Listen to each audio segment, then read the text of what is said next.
Hello, it's time for a trial to track again. I'm Tom Hammer, joined by Glenn Ingram, mate. We've started the new financial year in July really well. We've had 8 races profitable from 14 previewed, mates, and you've been a huge part of that. How are you going, mate? Good evening, Tom. Great to be with you. Thanks for the pump up, mate.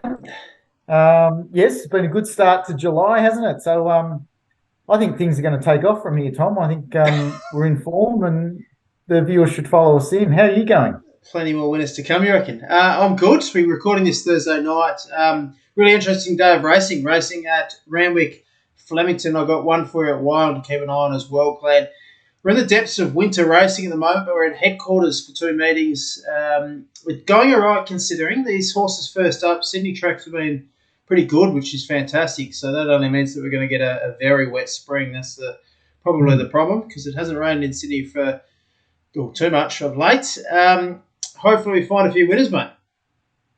Yeah, no, looking forward to it. I've only got a couple this week from Flemington on Saturday, but you've got a couple for us at Randwick to kick off the show.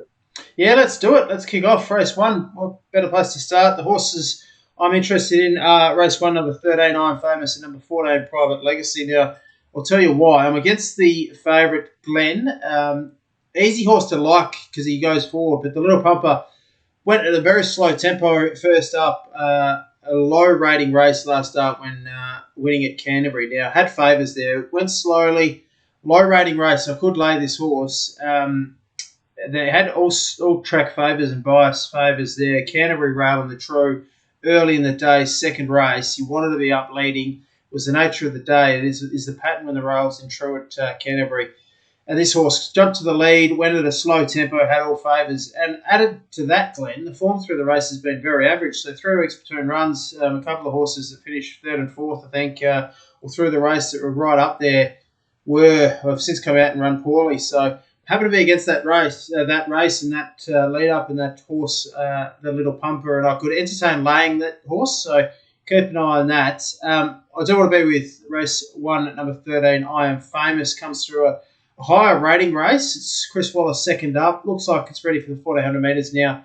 And the other one that ran 4th in that race is Private Legacy. So they ran 3rd and 4th. They look the value here. You've got 4 runners coming through a race at Kembla Grange. It was another really low rating race, Glenn. They went awfully slow to the 600. I think it was 13.5 lengths slower than average to the 600 there. Mare Deal ran fastest 4 and 2 home for the day. It was a nice win, but bunch-ish finish, and which you do get off those slow tempos. But I'm happy to be a little bit against that race and more against the Little Pumper, and I'm entertaining backing race 1, number 14, Private Legacy Small, and my main play race 1, number 13, I Am Famous to win. Oh, okay. Sounds like a little bit of a lay there at Randwick to open the card. Okay, we get to race 10. You're going to try and book in the program, mate. I am. I'm laying another horse and a favourite here in Passagiata. Now, 2 of these, obviously, the Omni Man and Passagiata come through the same race. Omni Man got the chocolates. I can't see why Passagiata is so short. I know she gets a weight swing on Omni Man, 3.5 kilos better. So Passagiata drops 2.5 kilos. Omni Man rises a kilo, but I thought Omni-Man won pretty well there, and I think Passagiata is a bit of a weak horse. Added to that, Glenn, there's so much speed in this race. You've got Troach drawn wide, Omni-Man drawn wide, Poker Jack, Ruben Nocky right up there as well. They're going to fly here. So I'm laying Passagiata. She's got to kick up from barrier 1 and then absorb a lot of pressure. I think she'll be vulnerable late. I know she's 3rd up now, but I do think she'll be vulnerable late, and I hate being against leaders in the last, but I'm risking her. Race 10 at number 8, Passagiata, and I'm with an international. Now, it's not often I go for French sprinters, Glenn, European sprinters over 1,000 metres, but I'm entertaining this Kashana here. Really interesting setup. 2 short course trials, never raced below 1,100, and that was on debut. But there's a bit about this horse and a bit about the setup. I reckon they'll go really hard, and if Kashana can keep in touch, you'll know mid-race if she's any chance, because it could be off the beat chasing a long way out. But if not, I wouldn't be surprised if Kashana finishes over the top of it. A huge price here, $23 each way, or about that $23, $25 mark you'll get. I think it's great value. Just to throw at the stumps, 2 short course trials. The Australian trainers can inject a bit of speed into these internationals, Glenn. I think that's what this stable have done here. So, yeah, Michael Freeman, he might have a nice horse. I like the first trial more than the second, but yeah, nice little horse, Kashana. All right, let's get to Flemington. I've just got the 2, Tom, so we'll make it nice and quick. We've got to get back and watch the footy. Race 3 at Flemington. I'm very keen on a horse called Crimson Light here. Now, Crimson Light is a very progressive mare. She resumed with a dominant win at Sandown recently on a heavy 8 surface over the 1600. She stays at the mile. She's a beautiful big mare. She really furnished over a break. She jumped out well. Hunters backed her from, I think it was $17 into $8 there at Sandown. She got the cash. She's got a liking for big tracks. 4 of her 7 career starts have all been on tight tuning tracks, Moonee Valley and Cranbourne, etc. And she's just run below her best. So she gets to Flemington here. The challenge in the race is going from the wet to the dry. We've got forecast a good 4 at Flemington. We've got drying winds, and she's also up in grade to 78. But I really like her chances here. There's a bit of speed on horse coming over from Tasmanian, Ola and Livor, who she beat first up at Sandown. They'll set the pace, but it's not the ideal second up, but I'm pretty keen to have something each way because I just think Flemington and the upside with this mare's enough to get her over the line. Nice. Race 3, number 7, Crimson Light there. We move on to race 7, number 7. Horse you'd like, and you're pretty keen Saturday. He's a bit of a bandit, Randwick in race 7, number 7. He's been like a villain throughout his career. He's always shown good abilities, good trial horse. He's often left it at the trials and jump outs. He's had the big stable change here, Tom. Team Corson's to Nick Ryan. Probably doesn't get much bigger in terms of stable changes. Is that right? And what are you potting Corson's? Yeah, I like Corson's. Corson's horses trial well. They don't always take it to the track, whereas Nick Ryan can really get them up at the trials, and they really find on race day. So closed off nicely in a recent Werribee trial, this one. He's raced well up the straight 6 in the past. He hasn't won a race up the straight, but his 2 wins have come on good tracks, and I reckon we're going to get a good track on Saturday. So I think that's the key to him. And getting back into a benchmark at 84, first time since December 2021. So I'm backing the stable in to reignite his career, and it's a bit of a sticky draw, but I think he can run well each way at about that $6 or $7. Is it first run for Nick Ryan? Yes, yep. Ooh, I'd recommend taking the price now.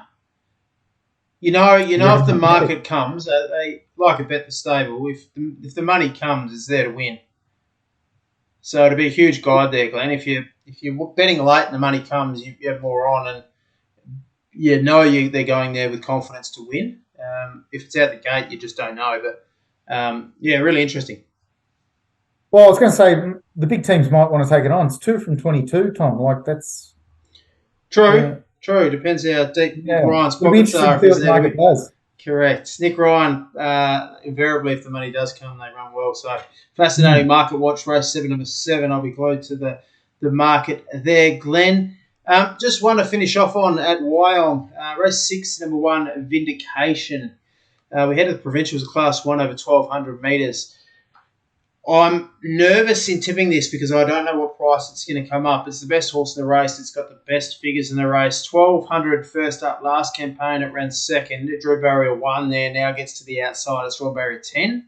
First up, I don't like horses that settle outside lead, but from the outside barrier, he could end up outside lead here, which might actually be best case scenario. If he does settle outside lead, I think he can win still. I just don't know where he gets to from the barrier. So I don't want to take too short a price. I've loved his 2 trials. He's won 2 trials in the city leading in. I think he's got speed. As I said, he followed a similar pattern first up last campaign when going down a nose. He had a 900-odd trial and then back to 800 metres. Exactly the same pattern, debuting or stepping out first up over 1,200 metres. So they've done exactly what they did last campaign. It was a high rating race. If he replicates that rating, he wins here. You just need luck from the barrier of indications. So I like the setup. I like the stable. Have learnt what they did last prep and actually replicated that. So we'll we'll message out maybe when the market comes if we're keen to jump in. Could be short, I don't know. There's a bit in the race, but pretty hard to beat with any luck. And you just got to monitor, and same with Passagiata at Randwick, Glenn, you've just got to monitor the horses that might come out of the race because that'll change the complexion of the race a lot. If one of the speed horses come out of this race, I'll be very keen. Vindication, likewise, Passagiata. If you get one or two scratchings from the horses up on speed, it changes the complexion of the race completely. So just monitor scratchings. But at this stage, I'm looking to focus on race 6 at Wyong, number 1 there. All right, good advice, and good luck on Saturday, Tom. Thank you, mates. Yeah, where are you watching from? Your house? Not sure what I've got on. Not going camping or anything? Golf, maybe, Tom. Oh, nice. You got your golf hat on? I have, actually. Royal Melbourne, yep. Who'd you play Royal Melbourne with? A couple of friends. We did a charity day there. It was great. No wonder why I can't get you on the phone.